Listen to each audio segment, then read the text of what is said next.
مساجد جمعه لبوحه وقال له تكنايو أيا نن قروح بدن أو در آذو قروح بدن ستة أيا صفقه ركوت كذي وكسوة كعي علماء دي بقوي مدي وحبودك تأوجش يا جاي شيخ إمام كان مكرفون قاتو حيري نكا ولكن يندل تاجن وحولها جمع مسلمين تو أولاد إلهي هاي وديان بقول يقول دعي يقولي والله دعي ما شاء الله هذا جمعيه كانوا صوكعي دعاء بقول شيكتي والله دعي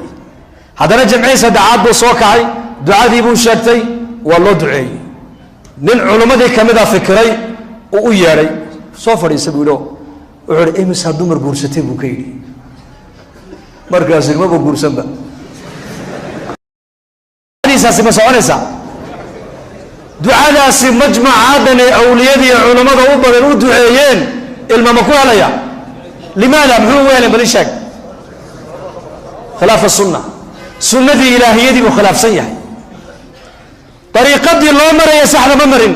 مركا وصوك عليها يؤدي سقره دي سوحا لموضيا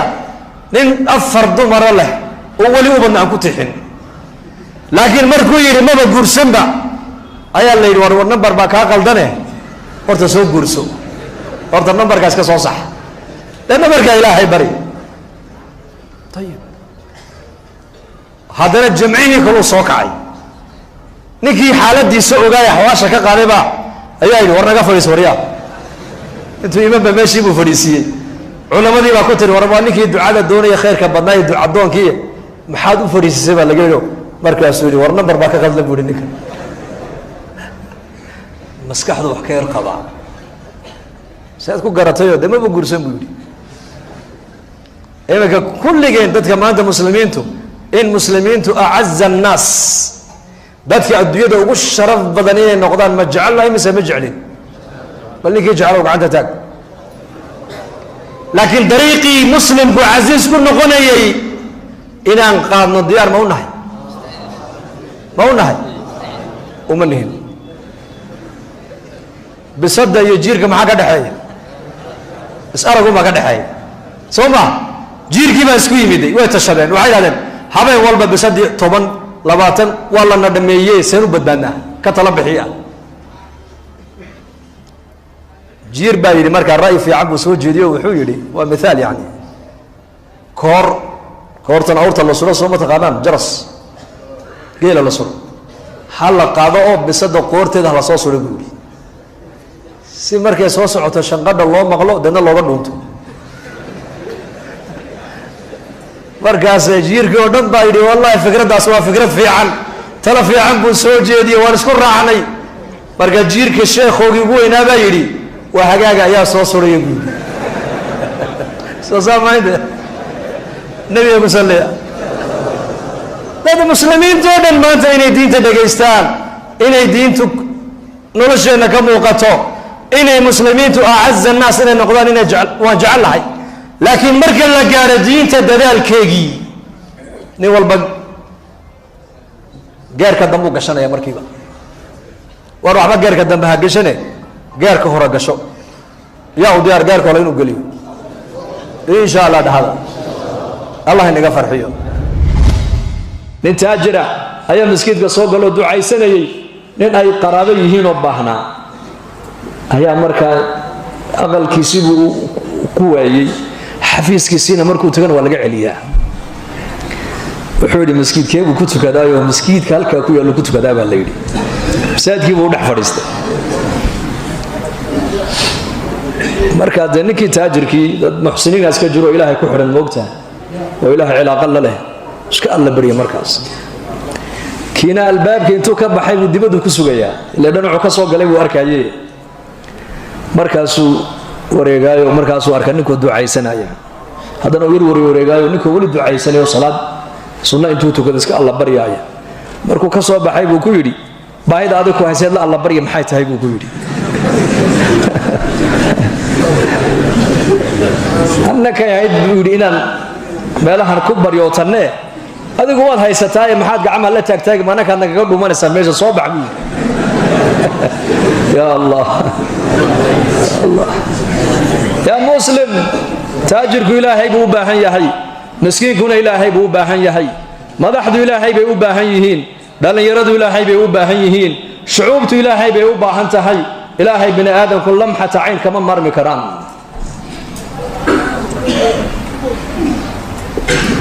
ilaahay waan u baahannahay diintu qiimay leedahay shayga qiimaha leh waxaa lagu gartaa markaad adigu aad waxa qiimaha agtaada la aad gashatid oday baa inankiisu ku yidhi aabba intaa oo sanaan masaariif ku siinaye bal maanta 1,000 shilin aabba ii keen buu ku yidhi 1,000 shilin dhididkaagaan rabaa inaan cune ku yaroo ciyaal magaalo weligii shaqo aan arkin aqalka hooyadii uun ku koray oo dhinaca baan u dhaafin markaasuu u tagay baa la yidhi hooyadii buu ku yidhi hooya 1,000 shilin siiyo maxaad ka dhigayo anaa u baahan hooyaysii way siisay odaygii aabihii buu u geeyey intuu nin lacagta soo shaqeeyay iska dhigay buu aabbo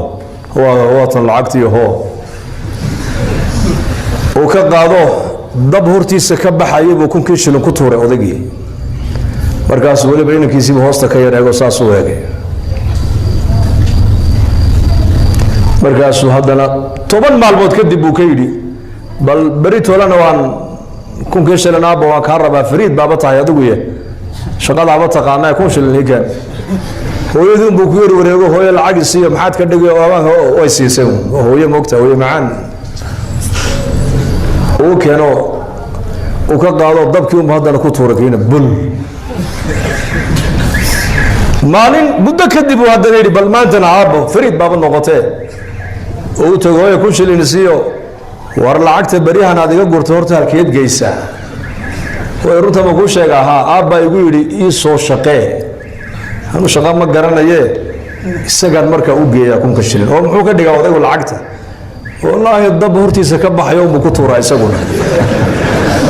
markaasay ku tiri war lacag la gubo anigu ma hayee hore magaalada u galo odayga waa mithaal yani mithaal xataa tafhamu shaqo tegay dad markaa wuxuu arkay niman aqal dhisaya uu arkay u waraysto maalintii imsaad soo shaqaysaayo caynkaasoo 1,000 shilino uu la shaqo tago adu wuxuu hawl soo qabanayba uu soo qabtay lacagtii hore lacagtan ma isku qiimaa markaa uu u keenay odaygii aabbo hoo markaasuu uu yidhi weliba hadal buu raaciyo wuxuu yidhi aabbo lacagta dabka ka ilaali dee nabiga ku sallaya markaasuu yidhi oo maxaa ku jaban buu yidhi haddaan ku tuura kuwii horeba soonigii gubayey ma may aabbo tani tii hore way ka duwan tahay tan hee tan waa dhidid baa ku baxay buu yidhi waxaan u soo qaatay maalkaas shaygan marka uu maal iyo wakti iyo caqli iyo dadaal iyo ragnimo ay kaa gasho ayaa qiimihiisa la gartaa kuwa maalin qayilayo iska barjaynaya waa kan jamaacadadu dadkay ziyaartaan ma ogtahay ayaan u gallay si fiican bay noo soo dhaweeyeenoo BBC iyo raadiyoogana way baktiyeenoo wayna dhegaysteen markaan u yar dhammaynay wacdigii een idhi dee fadhiguna kala fiicane masaajidkeenna mariyo nee raaca mid baa gacanta taagoo yidhi nebi maxamed calayhi salaatu wasalaam ilaahay baa soo diray waxa lagu yidhi namaad maqasheen buu yidhi markaasaan aamusno kuwii la barjeynayay baa yidhi war ninkani waa jaamiciyo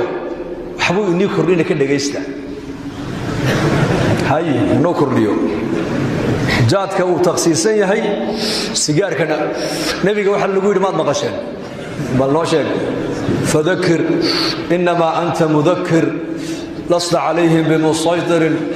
ilaa man tawallaa wakafar hadalkaa ka warrama dadka waani baa nebiga laga yidhi aduu waaniye uun baa tahay ka diinta dadka qasabka ka dhigaya ma tihin nebigii baa sidaa lagu yidhiye waad noo sheegteene qasab ha nagaga dhigine iska socda markaasay kulligood yidhaahdeen ninkaas sheekhaygu waa ninkaas shaydaan baa sheekhiina oqoontii uu hayaa laakiin taqwadii baa hoos u taalla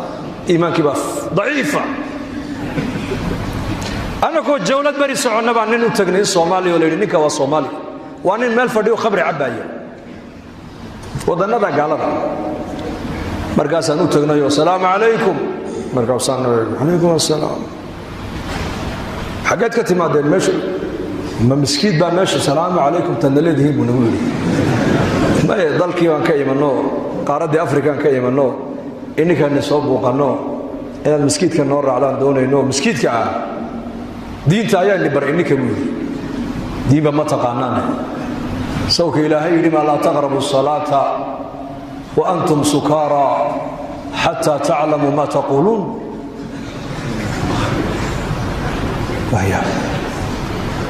nisakhraana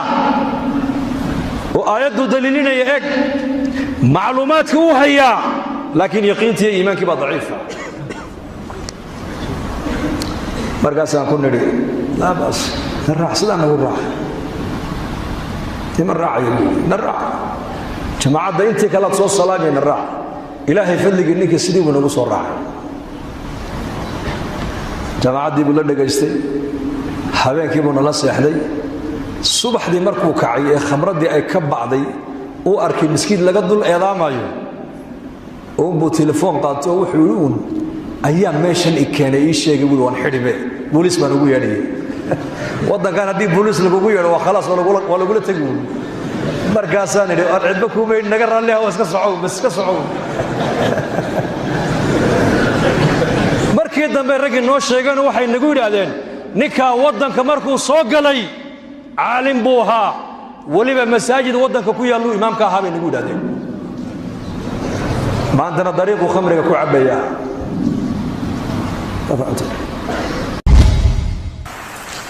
waxaan xasuustaa maalin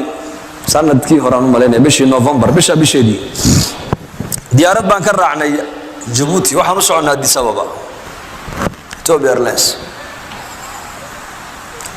maalmaha diyaaradda raaci doono muddo 5 bilood laga joogana diyaarad baa ku dhacday Ethiopia dhexdeeda 150 qof ay ku beeshay waad maqashay ma malayn ya 130 dar dhabayna la fadhiisatay dad baa naga raacay dadna hadana safarkii baa sii wadanay ilaa Addis markay u dhawaato waxay gashay roob iyo buuro waana meelihii diyaaraddu ay ku dhacday ugu way girirtay markaa kursigan aan u fadhiyaa kitaab quraan aan iska akhrisanaya halkaana culimo kala fadhida halkana nin daadiisa ku qiyaasay 60 jir oo aan muslim ahayn oo gaal ah oo xabashi ay fadhiya diyaaradii way girirtay markaa quraankan iska akhrisanaya lugtaydii buu qabsaday naxdin daraadeed markaas aan ku yiri laa ilaaha illa allah markaas uu yiri igu celi way girirtay hadana diyaaradii oo naxay aniga hadana ay qabsaday markaa baan laa ilaaha illa allah markaas laa ilaaha illa allah subhanallah dhageysta musa ajiib wallahi waa qisa ajiiba markaasaan ayaan ku iri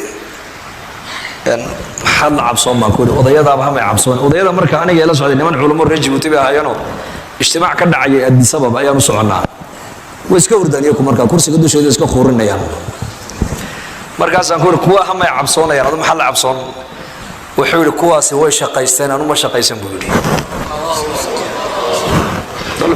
kuwaasi waa muslimiin way shaqaysteen buu yiri ma cabsoonayaan anu laakiin ma shaqaysan buu yiri adduunkan aan khamri ku cabaa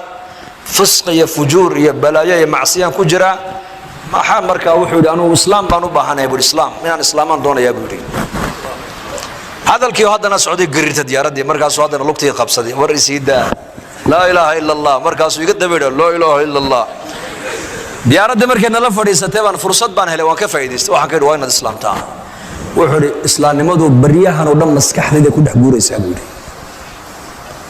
waanan arkay buu yiri dadka muslimiintu dad wax weyn aaminsan inay yihiin waan arkay buu yiri rag badan oo ganacsato muslimiinana saaxiib aan lahayn buu yiri marka ii soo duceeyay buu yiri culimadana igu sheegay ii soo duceeyaan anna ballan waan islaamaya buu yiri hadalku halka noo mareen marka ayaa la soo dhaadhaca waxaan xasuustay marka aayadaas وإذا ركبوا في الفلك dacwu llaha mukhlisiina lahu ddiin falama najaahum ila albari idaa hum xaalad adag markay ku timaada baa ilahay yidhi kuwa gaalada xaggay u soo ordaan xagga ilaahay. tal qisaan inii sheegi niman caddaana oo dalxiistayaal ah